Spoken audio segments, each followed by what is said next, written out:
अटल जी किसी परिचय के मोहताज नहीं हैं और हम इनको एक जुझारू नेता के रूप में जानते ही हैं, साथ ही उस मैनेजमेंट गुरु के रूप में भी जानते हैं, क्योंकि इनका जो मैनेजमेंट है वो मुख्यमंत्री भूपेश बघेल इस्तेमाल करते आए हैं और उसकी वजह से उन्हें कई तरीके के फ़ायदे हुए हैं। और यही काम उनका जब पसंद आया तो पर्यटन जैसा महत्वपूर्ण मंडल उन्हें दिया गया है, ताकि वो छत्तीसगढ़ के पर्यटन को और बेहतर नई ऊंचाई तक पहुंचा सकें। तो अटल जी, आपका बहुत बहुत स्वागत है और इस चर्चा को हम शुरू करते हैं। और अटल जी, जैसा कि आपके पास एक बड़ी जिम्मेदारी है, जब भी संस्कृति की बात होती है तो उसके लिए मुख्यमंत्री लगातार आयोजन कर रहे हैं, महोत्सव कर रहे हैं, भगवान राम के आयोजन हुए, माता कौशल्या के आयोजन हुए, संस्कृति को बढ़ाने की बात हो रही है।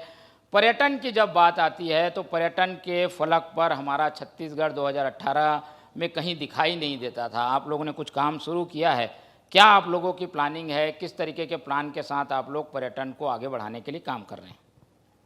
सबसे पहले टीवी 24 के इस प्रोग्राम में मैं सबको प्रणाम करता हूँ। इसके यूनिट हेड आदरणीय मोहित साहू जी, मोहन तिवारी जी, भाई अभय भाई, आदरणीय अरुण सिंह चौहान जी, नरेंद्र बोलर जी, महेश दुबे जी, आशा जी, सुधांशु मिश्रा जी। देखिए, किसी भी देश दुनिया की जो संस्कृति है वो कहीं ना कहीं नदियों के नाम से ही जानी जाती है। आदिकाल से सभ्यता चली आ रही है। सरयू नदी के किनारे भगवान राम के अयोध्या नगरी बसी थी। तो कहीं ना कहीं आप देखेंगे कि जो संस्कृति है वो कहीं ना कहीं प्रकृति के साथ जुड़ के ही आगे बढ़ी है। चाहे सिंधु घाटी की सभ्यता ले लीजिए, जो सबसे पुरानी सभ्यता मानी जाती है, और जीवन और प्रकृति पानी के करीब ही बसता है, आगे बढ़ता है, वहाँ की संस्कृति से बढ़ता है। वैसा ही कहीं अगर आप छत्तीसगढ़ की बात करें और पर्यटन क्षेत्र की बात करें तो छत्तीसगढ़, जिसको हम लोग फुल ऑफ सरप्राइजेस कहते हैं, और छत्तीसगढ़ प्रकृति का गढ़ है। हमको प्रकृति ने बहुत अनुपम उपहार छत्तीसगढ़ को दिया है कि यहाँ पर 44% फॉरेस्ट है, यहाँ पर 9 बड़ी नदियाँ हैं, यहाँ पर करीब करीब 11 बड़े डैम हैं। तो पानी के माध्यम से भी बहुत समृद्ध छत्तीसगढ़ है। नदियों के मामले में भी हम बहुत समृद्धशाली हैं। वन के बारे में मैं आपको बताया कि 44% फॉरेस्ट है। हमारे पास खनिज संसाधन भरपूर हैं। तो हमारे पास हमारी संस्कृति, पुरानी संस्कृति, जिस पर लगातार हमारी आदिवासी लोक कला और संस्कृति, जिसमें अभी माननीय मुख्यमंत्री जी ने बहुत अच्छा काम किया कि राष्ट्रीय और अंतर्राष्ट्रीय आदिवासी महोत्सव कराकर जो छत्तीसगढ़ की पहचान बनाई है। और उसके साथ साथ सबसे पुरानी संस्कृति की भगवान राम का ननिहाल छत्तीसगढ़ में है, माता कौशल्या की जन्मस्थली छत्तीसगढ़ में है। तो राम वन गमन पर्यटन परिपथ का निर्माण कि भगवान राम ने 14 साल का जब वनवास था उसमें से लगभग 10 साल छत्तीसगढ़ में गुजारे, ऐसी मान्यता है। उस स्थलों को विकसित करने का काम छत्तीसगढ़ पर्यटन मंडल कर रहा है। तो हम ऐतिहासिक धरोहर के रूप में बहुत समृद्धशाली हैं, नदी के रूप में समृद्धशाली हैं, हमारी संस्कृति बहुत अधिक समृद्धशाली है। जहाँ तक आप बात करेंगे पर्यटन की, तो चूँकि छत्तीसगढ़ अभी यौवन अवस्था में है, उसको बने हुए 23 साल ही हुए हैं, और हमारा स्टेट क्योंकि मिनरल से बहुत रिच है, कोयला है, लोहा है, बॉक्साइड है, ऐसी बहुत सी खदानें हमारे पास है। हमारे पास बिजली के लिए सबसे ज़्यादा हमारा छत्तीसगढ़ बिजली उत्पादक रहा है। और खाने में अगर आप बात करें फसलों की तो धान का कटोरा छत्तीसगढ़ कहलाता है। तो टूरिज़्म यहाँ पर अभी तक सरकार की दोयम प्राथमिकता में था, क्योंकि उसको उस नज़रों से देखा ही नहीं गया था कि छत्तीसगढ़ को हम पर्यटन के भारत के पर्यटन मानचित्र में किस तरीके से ले जा सकते हैं। हम लैंड लॉक स्टेट हैं, हम 7 राज्यों से घिरे हुए हैं।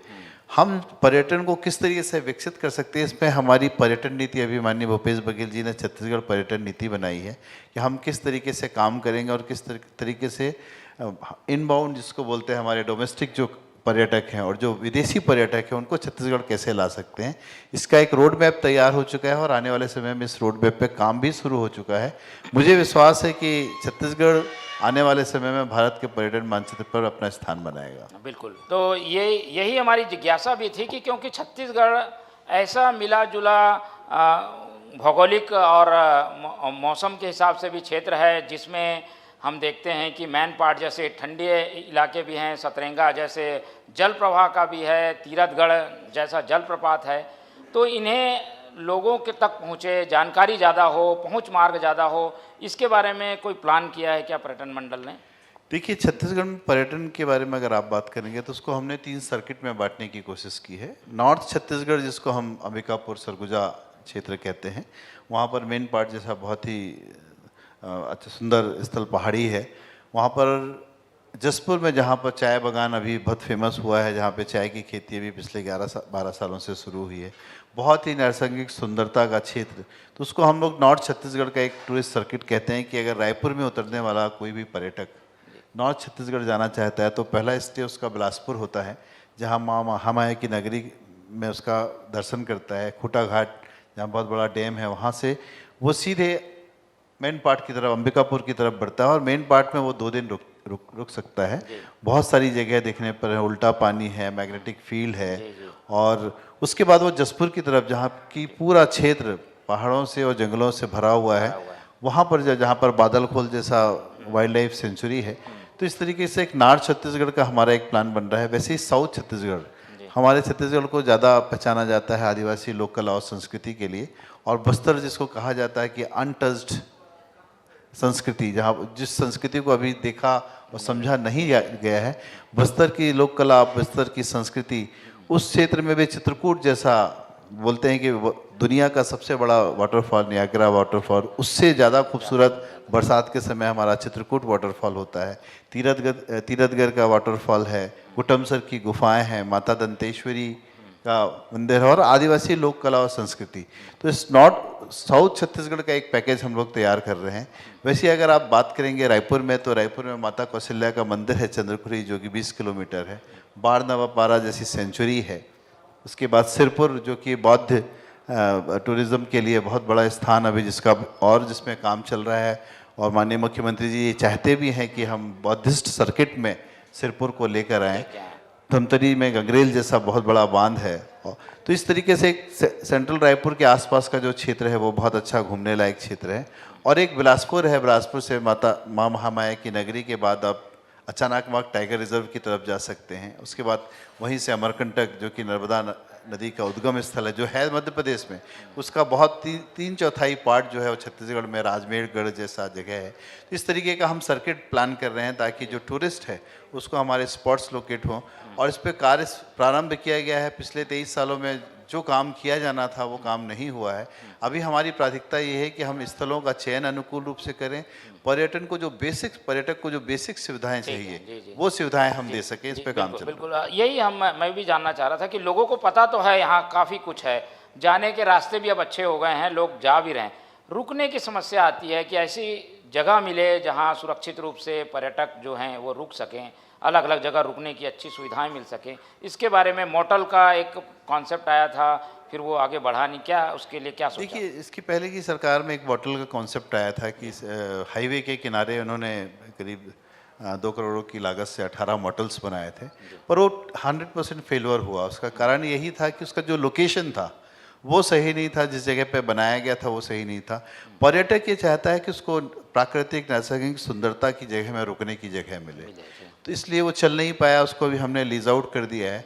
अभी हमारा प्लान ये है कि हम क्योंकि सरकार का ही केवल काम टूरिज़्म पर्यटन को बढ़ाना नहीं है, इसमें जब हम प्राइवेट प्लेयर्स को लाएंगे और वो अच्छे बड़े होटल्स, अच्छे रुकने की अच्छी व्यवस्थाएं देंगे पर्यटकों को, तो इसकी हमारी प्लानिंग चल रही है। हम लोग लैंड बैंक बनाने की कोशिश में हैं कि जहाँ जहाँ हमारा पर्यटक स्थल है वहाँ एक लैंड बैंक का निर्माण कर रहे हैं। उस लैंड बैंक को हम लीज आउट करेंगे बड़ी कंपनीज़ को, ताकि वो अपना बड़ा रिसोर्ट यहाँ पर खोल सके, जिससे पर्यटकों को फ़ायदा हो सके। और मूलभूत सुविधाओं की तरफ हमारा ध्यान है कि एक तो सबसे पहली चीज़ पर्यटक के लिए होती है कि वो सुरक्षित है कि नहीं है, वो जिस जगह जा रहा है वहाँ पर उसकी सुरक्षा का, जिसमें हम काम कर रहे हैं कि जो भी टूर ऑपरेटर्स होते हैं या जिनके कॉटेजेस बने हुए, अभी हमारे छत्तीसगढ़ में हम लोगों ने एक और नई चीज़ शुरू की है, agro tourism. What is agro tourism? Agro tourism ये है कि छत्तीसगढ़ में धान का कटोरा है, बहुत अच्छी फसलें होती हैं, लोगों के फार्म हाउस हैं, पर अब लोग शहरों में रहने आ गए हैं, उनके फार्म हाउस ऐसे ही पड़े हुए हैं, बरसात के 4 महीने में बस रहता है। उन फार्म हाउसों को हम लोग रजिस्टर्ड कर रहे हैं, क्योंकि हर आदमी के मन में इच्छा होती है कि वो खेती कर सके, घर गांव पे जाके रह सके, पर अब परिस्थितियां ऐसी होती हैं कि रोजी रोटी के लिए लोग शहर आ जाते हैं।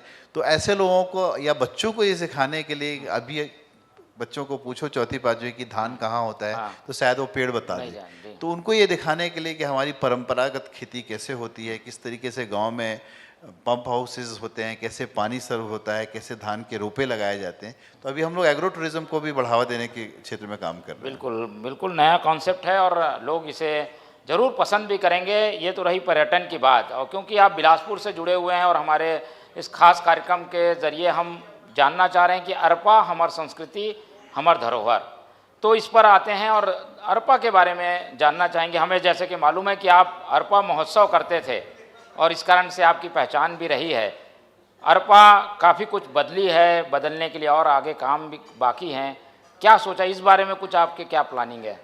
देखिए, अरपा को अंत सलीला अरपा कहते हैं, और हम सबके लिए गर्व की बात है कि इस राज्य का राज्य गीत अरपा पैरी की धार, जो कि स्वर्गीय डॉक्टर नरेंद्र देव जी ने लिखा था, उससे शुरू राज्य गीत होता है। तो हम सबके लिए गर्व की बात है कि अरपा हमारी जीवनदायिनी है, जो कि अमरकंटक की वादियों से निकली हुई है नदियाँ, पेंड्रा से निकली हुई नदी लगभग शिवनाथ नदी में मिलने से पहले एक नई संस्कृति और नई लोक कला को प्रदर्शित करती है। उस जंगल के किनारे किनारे से बहती हुई नदी, हमारा ये मानना है कि आने वाले समय में, चूंकि अभी अरपा विकास प्राधिकरण का भी गठन हुआ और मुख्यमंत्री जी की मंशा है, उनकी मंशा यही है, सबसे महत्वपूर्ण चीज़ है कि छत्तीसगढ़ के मर्म को समझने वाला मुख्यमंत्री बना है कि हमारे छत्तीसगढ़ का मर्म क्या है, हम किस प्राकृतिक सौंदर्य में रहते हैं, हमारे गांव का ताना बाना क्या है, हमारे लोगों की ज़रूरतें क्या है, हमारी नदियों की खासियत क्या है, इस चीज़ को समझने वाले मुख्यमंत्री आए हैं। इसलिए अब जो काम हो रहा है, नरवा गरवा घुरवा बाड़ी, किस तरीके से नाले, क्योंकि नदी तभी जीवित रहती है जब उसमें आने वाले मिलने वाले नालों में पानी उचित रूप से यहाँ पहुँचे। तो इस तरीके के पूरा प्रोग्राम तैयार किया जा रहा है कि लंबी योजना है जिस पर काम शुरू हुआ है। और अरपा महोत्सव हम लोग कराते थे जब मध्य प्रदेश के हम अंग थे, पर 3 साल अरपा महोत्सव कराया, जिसमें मध्य प्रदेश और छत्तीसगढ़ की लोक कला और संस्कृति का 5 दिन का कार्यक्रम होता था, जिसमें हम लोग, उसका नाम था युवा और लोक कला का अद्भुत संगम। तो हम युवाओं को भी मौका देते थे और जो हमारी लोक कला है उनको भी हम लोग कोशिश करते थे। उसमें बड़ा 3 दिन बहुत ही फेमस 3 साल तक ये कार्यक्रम चला था। फिर छत्तीसगढ़ राज्य बनने के बाद किन्हीं कारणों से हो नहीं पाया, पर आने वाले समय में बहुत सारी योजनाएं हैं। जैसे छत्तीसगढ़ में रतनपुर जो है वो कलचुरी राजवंश की राजधानी रतनपुर होती थी, जो कि हमारी ऐतिहासिक नगरी है, जहाँ पर लगभग 230 तालाब हैं। तो उस समय तालाब क्यों बनाए गए थे, उसके पीछे भी बहुत सारे कारण हैं कि जब कभी मैकल रेंज जो है पर्वत श्रृंखला है, उसमें पानी की कमी होती है, ग्राउंड वाटर की, तो गर्मी के समय वहाँ के राजाओं ने इस तरीके के तालाब बनाए थे कि एक तालाब में जब ऊपर से पानी आता था तो एक तालाब फुल होता था, उसके नीचे दूसरा तालाब होता था, उसमें पानी आता था, तीसरा, चौथा, पांचवा, छठवां, सातवां। और जब गर्मी शुरू होती थी तो जो ऊपर का तालाब सूखते हुए नीचे आता था, और सब जब गर्मी खत्म होने वाली रहती तब तक तालाब के आखिरी छोर पर पानी होता था। तो ये एक अच्छा सा पैटर्न उन्होंने डेवलप किया था। इसलिए रतनपुर में लगभग 250 से ज़्यादा तालाब है। उसको समझना होगा कि उस समय के लोगों ने किस तरह पानी, क्योंकि पानी मूलभूत आवश्यकता है आदमी की, तो उसको किस तरीके से उन्होंने डेवलप किया, 250 तालाब वहाँ क्यों बनाए गए, तो उस पर भी काम हो रहा है। और हमारी कोशिश है कि रतनपुर आने वाले समय में एक बहुत ही ऐतिहासिक नगरी है और वहाँ हम कुछ ऐसा करें कि वो आने वाले समय में एक नई जगह, जिसमें जैसे आपने भारत भवन का नाम सुना होगा भोपाल में, जहाँ पर पूरी लोक कला संस्कृति का बहुत बड़ा केंद्र भोपाल में बना हुआ है, वैसी ही कोशिश है कि रतनपुर में भी एक ऐसा केंद्र स्थापित हो जिसमें छत्तीसगढ़ की लोक कला संस्कृति के सभी आयाम वहाँ पर रहें और लोग आकर देखें कि इतना बड़ा केंद्र यहाँ पर बना है। इस दिशा में भी हमारा कार्य। ठीक, तो ये तो पुरानी राजधानी को नया स्वरूप में प्रस्तुत करने की बात, इसके लिए क्या कुछ हो गया है अभी तक फंड या कुछ प्लानिंग? नहीं, इसमें प्लानिंग चल रही है, अभी प्लानिंग स्टेज पे रही है कि आखिर बहुत बड़ा फंड का इन्वॉल्वमेंट होगा, उसको कितने चरणों में हम करेंगे और उसका कॉन्सेप्ट क्या है।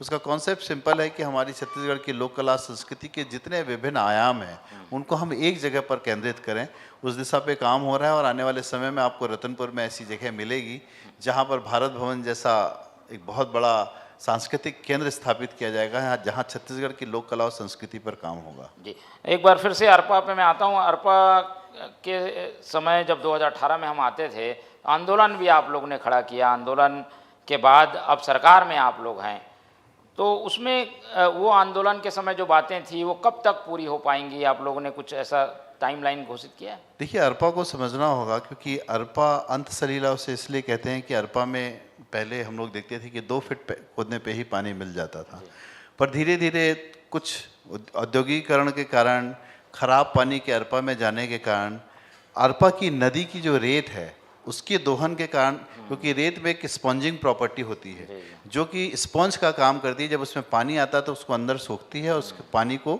बना के रखती है। तो कई सालों से ये हो रहा था कि अरपा का दोहन हो रहा था। अब उस पर काम शुरू हुआ है कि हम किस तरीके से अरपा में, अभी बिलासपुर में 2 बड़े बैराज बन रहे हैं। बिलासपुर का वाटर लेवल पिछले 15 सालों में करीब 150 से 200 फीट नीचे चला गया है। तो अगर 2 बैराजेस बनते हैं और उसमें 24 घंटे पानी, 12 महीने अगर पानी रहता है तो बिलासपुर का वाटर लेवल करीब करीब 100 से 150 फीट ऊपर आ जाएगा। कुछ लोग प्रश्न करते हैं कि इसमें पानी कैसे रहेगा, क्योंकि अरपा से बैराज के 20-25 किलोमीटर पहले अरपा भैंसाजार एक बड़ी परियोजना बनी है, जो बहुत बड़ा डैम बना है। जब कभी गर्मी में अरपा का बैराज का पानी कम होगा तो उस डैम से अगर हम पानी छोड़ेंगे तो विदिन 2 आवर्स वो पानी पूरा बैराज को कंप्लीट भर के फिर उसको डैम को बंद कर दिया जाएगा। तो ये बहुत बड़ा काम माननीय मुख्यमंत्री जी ने बिलासपुर को बड़ी सौगात दी है, जो आने वाली पीढ़ियां याद रखेंगी कि बिलासपुर का वाटर लेवल इतना ऊपर हुआ है। तो उससे सभी को फ़ायदा है, बिलासपुर में रहने वाले लोगों को, आसपास किसानी करने वाले लोगों को, नदी के किनारे जो हमारे धीवर समाज के लोग रहते हैं उनको बहुत बड़ा फ़ायदा होगा। मछली पालन का केंद्र उत्पन्न होगा, पर्यटन स्थल बनेगा। तो बहुत अच्छी महत्वाकांक्षी योजना है और आने वाले समय में ये योजना विदिन 3-4 महीने के अंदर पूर्ण होगी, तब बिलासपुर वालों को एक नया बिलासपुर देखने का मौका मिलेगा। जी, तो ये तो रही अरपा की बात, लेकिन बिलासपुर से भी आपका तो खास लगाव है ही है, यहाँ के लीडर हैं आप। बिलासपुर के पहचान जो थी खोदापुर के रूप में हम सुनते थे, पढ़ते थे, वो तो काफ़ी हद तक बदली है। क्या लग रहा है वो बिलासपुर को उस स्तर पर आप लोग पहुँचा पाए हैं क्या, जिससे बदलने का एक संकल्प लेकर आप लोग सरकार में आए थे? बिलासपुर का एक दुर्भाग्य रहा है कि यहाँ का राजनीतिक नेतृत्व बिलासपुर के मर्म्स को नहीं समझ पाया। बिलासपुर हमारा छत्तीसगढ़ का दूसरा बड़ा शहर था, जिसको हम लोग पहले संस्कार धानी बोलते थे, अब न्याय धानी बोल रहे हैं। तो रायपुर राजधानी होती थी, पर बिलासपुर को संस्कार धानी के रूप में जाना जाता था। तो उसको समझने वाले लोग नहीं थे। पर छत्तीसगढ़ राज्य बनने के बाद भी वही स्थिति हुई कि जो भी विकास के कार्य हुए वे रायपुर के आसपास केंद्रित हो गए। बिलासपुर में केवल एक हाईकोर्ट आने के बाद बहुत सारी चीज़ें आ सकती थी, बहुत सारा विकास हो सकता था, पर उस ओर ध्यान नहीं दिया गया। और सबसे मेन ज़रूरत मैंने आपको बताया कि अरपा का उत्थान करने का काम वो अभी शुरू हुआ है। आप बिलासपुर सोचिए कि बिलासपुर में साउथ ईस्टर्न सेंट्रल रेलवे का हेडक्वार्टर, जोनल हेडक्वार्टर है। बिलासपुर में साउथ ईस्टर्न कोलफील्ड लिमिटेड का हेडक्वार्टर है। बिलासपुर में एनटीपीसी का प्लांट है। बिलासपुर का ही पार्ट कोरबा, जहाँ पर विश्व का सबसे ज़्यादा बिजली का उत्पादन होता है, सबसे ज़्यादा कोयला बिलासपुर के आसपास के क्षेत्रों से निकलता है। तो बिलासपुर पर जो ध्यान दिया जाना चाहिए था वो ध्यान नहीं हुआ। एक मेडिकल कॉलेज की सौगात उस समय के तत्कालीन मुख्यमंत्री अजीत जोगी ने बिलासपुर को दी थी, जो 2001-2 में बिलासपुर में मेडिकल कॉलेज बना। पर अब हम इसको बिलासपुर को शिक्षा का केंद्र भी मानते हैं। सबसे ज़्यादा पीएससी में सेलेक्ट होने वाले लोग बिलासपुर से जाते हैं।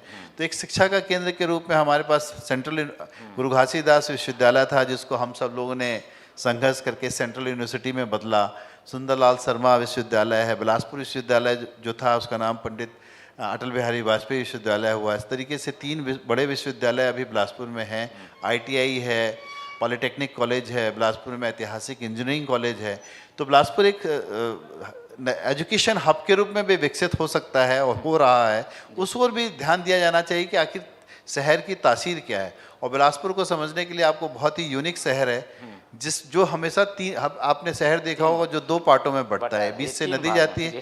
बिलासपुर एक ऐसा शहर है जो 3 भागों में बटा हुआ है। एक पार्ट है बिलासपुर में नदी और रेलवे लाइन के बीच का, वो पुराना बिलासपुर जिसको जूना बिलासपुर कहते थे।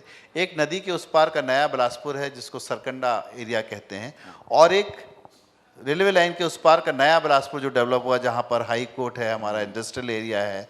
तो इस तरीके से बिलासपुर की जो भौगोलिक स्थिति है उसको समझकर अगर विकास की प्लानिंग की जाएगी तो मैं समझता हूँ कि अब तो सरकार में आप लोग हैं, अब प्रतिबद्धता क्या किसी की? अब इसमें काम हो रहा है। देखिए, बिलासपुर में अभी अरपा नदी पर ही 6 पुल बन चुके हैं। पहले जो 2 पुल होते थे, धीरे धीरे कंस्ट्रक्शन होते हुए आज 6 पुल बने हैं। 6 पुल के निर्माण से आवागमन, अभी नदी के किनारे जो हमारे यहाँ अभी अरपा बैराज के दोनों किनारे 1.8 किलोमीटर की जो सड़क बनाई जा रही है, उससे बिलासपुर के ट्रैफिक का आधी समस्या का हल होगा। और साथ में आप एक बहुत ही सुंदर नदी के किनारे रोड से होते हुए जाएंगे। तो इस डायरेक्शन पर काम शुरू है, क्योंकि अब सोच दिखती है कि कहीं ना कहीं बिलासपुर कैसे विकसित हो, इस ओर ध्यान दिया हो। माननीय मुख्यमंत्री जी का जो दूसरा प्यार है वो बिलासपुर है। पहला जरूर उनका पाटन होगा, पर बिलासपुर की तरफ उनका जरूर ध्यान है। और इसलिए हम लोग बिलासपुर के लिए बहुत आश्वस्त हैं कि जब कभी भी बिलासपुर की कोई बड़ी मांग की बात की जाती है तो मुख्यमंत्री बड़े दिल से खुले दिल से यहाँ पर सौगातें देते हैं। ये इतनी बड़ी सोच है आपकी, इतनी प्लानिंग है बिलासपुर को कभी लीड करने के बारे में भी सोचा? क्या चल रहा है अभी? अब राजनीतिक सामने चुनाव भी है, क्या मन में है? देखिए, किसी भी विकास को, जो हमारे लोकतंत्र का ताना बना है, उसमें ज़रूरी होता है कि आपके पास कुछ पावर्स हों, तभी आप अपने आइडियाज़ को, अपनी चीज़ों को इम्प्लीमेंट करा सकते हैं। तो ये ज़रूर है, पर अब ऐसा लगता है कि लीड करने की बात तो नहीं है। तो राजनीतिक तो एक भाग्य का भी खेल होता है कि आपको क्या मिला और क्या नहीं मिला। पर अब ये अच्छा लगता है कि हम कोई चीज़ सोचते हैं बिलासपुर के बारे में तो उसको धरातल में उतारने की तरफ आगे बढ़ जाते हैं। चाहे वो प्रशासन हो, चाहे हमारा हायर नेतृत्व हो, अगर हम कोई बात कहते हैं तो वो समझने की कोशिश करते हैं। ये बड़ी उपलब्धि है। आज खुशी होती है कि छत्तीसगढ़ राज्य बनने के 15 साल बाद हमें ये बहुत तसल्ली है कि आज हम बिलासपुर के बारे में कुछ सोचते हैं तो अपने शीर्ष नेतृत्व को उस बारे में बताकर उसको इम्प्लीमेंट वो तो है, लेकिन क्या हम आपको विधानसभा में लड़ते हुए देख सकते हैं? राजनीति में आया हूँ तो कोशिश जरूर रहेगी कि विधानसभा लड़ूं। माननीय मुख्यमंत्री जी ने पिछले बार लोकसभा लड़ाए थे, पर राजनीति में हार जीत चलती रहती है। इस बार जहां बोलेंगे वहां मौका मिलेगा तो जरूर नेतृत्व करेंगे। ये तो रही सरकार से जुड़ी हुई बात। आप संगठन को भी संभालते रहे हैं, महामंत्री के रूप में आपका काम हमने देखा है। बिलासपुर को कमज़ोर माना जाता है, यहाँ पर कांग्रेस कमज़ोर क्यों है? क्या आप लोग देखते हैं, कमी को कैसे दूर करेंगे? देखिए, बिलासपुर में कांग्रेस कभी कमज़ोर नहीं रही। अगर आप 1977 की बात करेंगे, जब इमरजेंसी लगी थी, पूरे देश में कांग्रेस हारी थी, पर मध्य प्रदेश का बिलासपुर जिला जहां 19 विधानसभाएं थी, उसमें हम 19 की 19 विधानसभा जीती थी। तो लहर के बावजूद, लेकिन 18 में ये कांग्रेस का गढ़ है। अभी पिछले चुनाव में जरूर थोड़ी सी बातें हुई, क्योंकि माननीय स्वर्गीय अजीत जोगी जी कांग्रेस के ही अंग थे, पहले मुख्यमंत्री थे। उन्होंने एक नई पार्टी बनाई और उन्होंने बसपा के साथ गठबंधन किया। आपको ये भी बता दूं कि बसपा का उदय पुराने बिलासपुर जिले से हुआ है। काशीराम जी ने पहला लोकसभा का चुनाव बसपा से, DS4 से, जांजगीर जिले से ही शुरू किया था। तो ये बीएसपी का भी एक गढ़ है, यहाँ पर बीएसपी का भी वोट बैंक है। तो बीएसपी और अजीत जोगी जी की पार्टी मिलकर चुनाव लड़ी, जिसका सबसे बड़ा नुकसान कांग्रेस को बिलासपुर संभाग में झेलने को मिला। हम 24 विधानसभा सीटों में से हम 13 सीट जीते, 7 बीजेपी, 14 में से 7 सीट बीजेपी यहीं से जीती है, 2 छत्तीसगढ़ जोगी कांग्रेस जीती और 2 बसपा जीती। तो उसका जो नुकसान, त्रिकोणीय संघर्ष होने का नुकसान कांग्रेस को झेलना पड़ा कि कांग्रेस के वोट 2 पार्ट में बढ़ गए। पर इस चुनाव में मुझे पूरी उम्मीद है कि वो वोट फिर से कांग्रेस को वापस आएंगे और इस बार पूरे प्रदेश में सबसे अच्छा रिजल्ट बिलासपुर संभाग क्या फैक्टर काम करेगा लगता है? बिलासपुर में ऐसा क्या हो जाएगा जिसकी वजह से? देखिए, इस बार फैक्टर तो एक ही है, छत्तीसगढ़ की अस्मिता और छत्तीसगढ़ का स्वाभिमान और छत्तीसगढ़ के किसान। तो जिस तरीके से मुख्यमंत्री जी ने इस छत्तीसगढ़ की आत्मा को समझने की कोशिश की है, यहाँ के गांव को, यहाँ की भावनाओं को, यहाँ पे रहने वाले ग्रामीण को, आज आप कहीं पे भी चले जाइए, गांव का किसान खुश है, क्योंकि पूरे देश में सबसे ज़्यादा धान की कीमत छत्तीसगढ़ में दी जा रही है। जो भी कार्यक्रम बनाए जाते हैं वो गांव को ध्यान में रखकर बना, चाहे गुठान का कार्यक्रम हो, अभी हमारे यहाँ गाँव में रीपा का कार्यक्रम, जो गाँव में प्रोडक्ट्स बनते हैं, चाहे वो कोई भी सिलाई, कढ़ाई, चाहे बोरे बनाने का काम, ब्रिक्स बनाने का काम, तो रोजगार के साधन इतने उपलब्ध कराए जा रहे हैं। केवल रोजगार के साधन नहीं, उनके बनाए हुए प्रोडक्ट को खरीदने की भी जिम्मेदारी सरकार ने ले रखी है। हमारे यहाँ 44% फॉरेस्ट है, पहले इसकी सरकार केवल चार फॉरेस्ट प्रोडक्ट को खरीदती थी, अभी 68 फॉरेस्ट के प्रोड्यूस सरकार समर्थन मूल्य पर खरीदने का काम करती है। तो जंगल में रहने वाले वनवासियों की आर्थिक स्थिति सुधरी है। तो हमारा तो पूरा फोकस यही रहेगा कि जिस तर्ज पर 4.5 साल काम हुए हैं, जिसमें 2 साल कोरोना के निकले, तो आज छत्तीसगढ़ के लोगों को पहली बार ये महसूस हो रहा है कि छत्तीसगढ़ में छत्तीसगढ़िया लोग की सरकार है। बिल्कुल। तो इसी जो वाक्यांश है उसके साथ इस चर्चा को हम खत्म करेंगे और अटल जी ने बढ़िया प्लानिंग बताई है छत्तीसगढ़ के लिए, ना केवल बिलासपुर के लिए। और अरपा को लेकर जो उन्होंने एक सपना संजोया है, हम उम्मीद करते हैं कि वो सपना जल्द से जल्द पूरा हो। और वो जब पूरा होगा तो हम एक आयोजन वहाँ पर भी करेंगे और अरपा के आयोजन में अटल जी के साथ फिर से बातचीत करेंगे। तो ये आयोजन आज हम यहीं ख़त्म करते हैं, लेकिन